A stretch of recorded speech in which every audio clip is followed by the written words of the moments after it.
رات کے قیام کی روح وہ مجھے اور آپ کو دیکھنی ہے، پیدا کرنی ہے۔ آپ یقین کریے جب میں اسلاف کو دیکھتا ہوں، ان کی زندگیاں پڑھتا ہوں، یعنی کہ زیادہ دور نہ جائیں، آپ اپنے گھر میں اگر اپنے بزرگوں کو جانتے ہیں تو دیکھ لیں، جب بھی رات کو گھر میں انٹری ہوئی ہے والد صاحب کو مصلی پہ دیکھا ہے اور روتے دیکھا ہے۔ ابو جی کیا مسئلہ ہے؟ رسول اللہ صلی اللہ علیہ وسلم کے قدموں سے وہاں سے بات شروع ہوتی ہے، ورم پڑے ہیں، میرے پیغمبر کے رشتہ دار آپ کو اپنے گھر دیکھنے آتے تھے، خالہ کے گھر دیکھنے ہیں، میمونہ کے گھر۔ پیغمبر علیہ الصلوۃ والسلام نے جو قیام کیا ہے، اللہ اکبر، پیغمبر کی نماز، قیام ایسا تھا کہ جوان کھڑا کھڑا سوچ رہا تھا کہ اب ختم کریں گے، اب کریں گے، اب کریں گے، مگر یہ چلتا رہا۔ تو اس لیے اللہ کے ساتھ مناجات کرتے ہوئے تعلق میں محبت جتنی گہری ہو، بندہ باتیں کرتا نہیں تھکتا۔ تو اس انداز کو تھوڑا اپنائیں۔ ہمارے ہاں جو مساجد کے اندر ایک عادت ہے، کچھ لوگ مجبوراً، ایک تو ہمارا وہ ذوق نہیں ہوتا، آ جاتے ہیں، کوئی بھاگ دوڑ میں، کوئی گپ شپ میں، کوئی لیٹا ہوا ہے، کوئی کچھ کر رہا ہے، بالخصوص معذرت کے ساتھ خواتین کی طرف۔ رات بھی میں ایک ادارے میں تھا، اور انشاءاللہ آج زندگی رہی تو عشاء کے فوراً بعد یہاں ہم اس بات کو رکھیں گے مختصر سا 10-15 منٹ کے لیے کہ آج ہم نے اللہ سے آگے باتیں کیا کرنی ہیں۔ جامع سلفیہ کے اندر تراویح کے بعد جو ہے وہ یہ ہوتا ہے کہ اللہ ہم سے کیا کہہ رہے تھے، حکم کیا تھا، نواہی کیا تھی، اور خبریں کیا تھی۔ اور یہاں انشاءاللہ ابتدا میں حاضر ہوا کروں گا جتنے اللہ نے ہمت اور توفیق دی، کہ انسان کو شعور ہو کہ ابھی ہم اٹھ کے باتیں کیا کرنے والے ہیں، پڑھنے کیا والے ہیں۔ اگر آپ دن بھر میں قرآن مجید کا ایک پارہ ترجمے کے ساتھ پڑھ آئیں، وہ سٹوڈنٹ جو سٹڈی کر کے کلاس میں بیٹھتا ہے، آپ یقین کیجئے استاذ کی سمجھ اسے 10 گنا زیادہ آتی ہے دوسروں سے۔ تو آئیے ذرا ایسے بھی کبھی بیٹھیں، شروع کر دیں، جو پیچھے رہ گیا رہ گیا ہے۔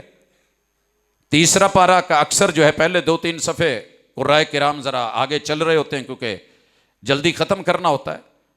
تو آپ یہ کوشش کریں اور پھر پورے شعور کے ساتھ آئیں، اور جو پل کھڑے ہوں، آپ یقین کیجئے اگر آپ قرآن پڑھ رہے ہیں اور سوچ کے پڑھ رہے ہیں، آپ کو کبھی خارش نہیں ہوگی۔ میں نے کبھی کسی قاری کو خارش کرتے نہیں دیکھا۔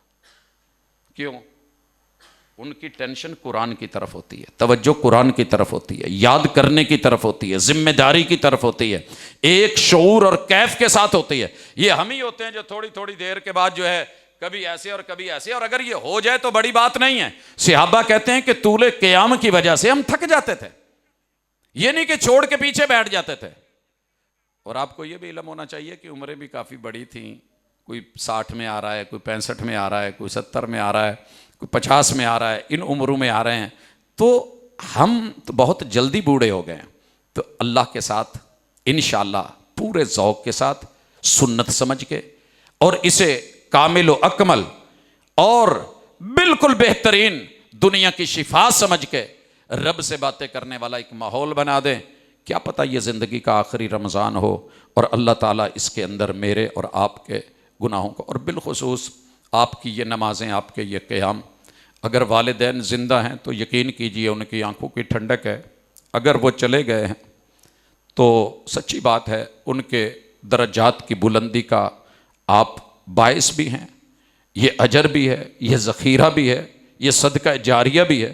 تو کوشش کریں ہم سب جو ہیں اس میدان کے اندر محتاج ہیں، ضرورت مند ہیں، دریا بہہ رہے ہیں، دریا بہہ رہے ہیں، لیکن ہم وہ بدقسمت قوم ہیں، اللہ معاف کرے، وہ قوم ہیں سال بھر روتے ہیں پانی کے لیے، پانی نہیں ہے، پانی نہیں ہے، خشک ہے، وارہ بندی ہے، یہ ہے، اور جب رب پانی دیتا ہے تو ہمارے پاس سنبھالنے کے لیے برتن نہیں ہوتے ہیں، مینجمنٹ نہیں ہوتی ہے۔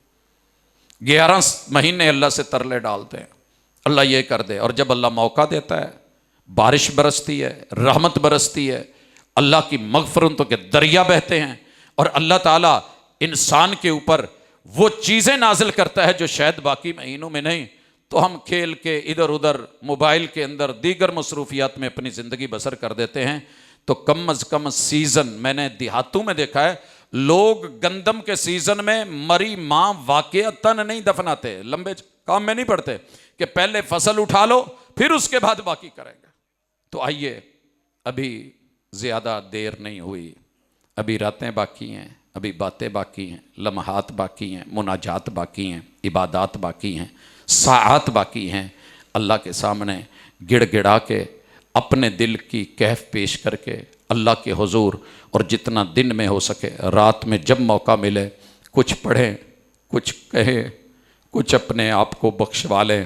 موقع ہے، سنہری ہے، قیام اللیل ہے، اور وہ وطر ہیں جو اللہ کو بڑے پسند ہیں۔ ان اللہ وطر یحب الوطر، بحث و مناجات میں پڑے ہوئے لمبے چوڑے چکروں میں پھڈوں میں پڑھنی ہے۔ کیسے پڑھنی ہے؟ رسول اللہ صلی اللہ علیہ وسلم، ایک بات اچھی طرح بتا دوں، آپ ذوق سے 100 بھی پڑھ لیں، لیکن جیسے اس میں رکوع اور سجدے ہیں، میرے پیغمبر نے کہا تھا دنیا کی بدترین نماز میں چوری ہے، اور نماز کا چور وہ ہے جو اس کے رکوع اور سجدوں میں اطمینان۔ اور یہ آپ دیکھ رہے ہیں ہمارے کیسے ہوتے ہیں۔ اور اللہ معاف کرے، میں اعتراض نہیں کر رہا، لیکن سچی بات یہ ہے کہ تلاوت کا پتہ ہی نہیں چلتا سوائے آخری جو ہے وہ یعلمون تعلمون کے علاوہ، لیکن پیغمبر رک رک کے، ٹھہر ٹھہر کے، آہستگی کے ساتھ، ترتیل کے ساتھ قرآن پڑھنے والے۔ آپ دیکھیے نا ائمہ حرمین جاتے ہوئے قدم واپس آ جاتے ہیں، مجھے وہ منظر نہیں بھولتا۔ اللہ قبر منور کرے ایوب برماوی رحمہ اللہ کی، 15واں پارہ شروع ہونے والا ہے۔ پروفیسر یاسین ظفر صاحب، کوئی بڑا ضروری کام تھا تو ہم نکل پڑے باب الرحمہ سے۔ جب شارع السلام کے اشارے کے قریب تھے تو انہوں نے جب شروع کی تو یوں لگ رہا تھا کہ دنیا کی ہر چیز ایسے جھوم رہی ہے، مد و جزر ہے۔ انہی قدموں کے ساتھ ہم واپس ہوئے، اور پھر وہ سورہ بنی اسرائیل، سورۃ الاسراء، اس کی تلاوتیں دنیا میں دومج۔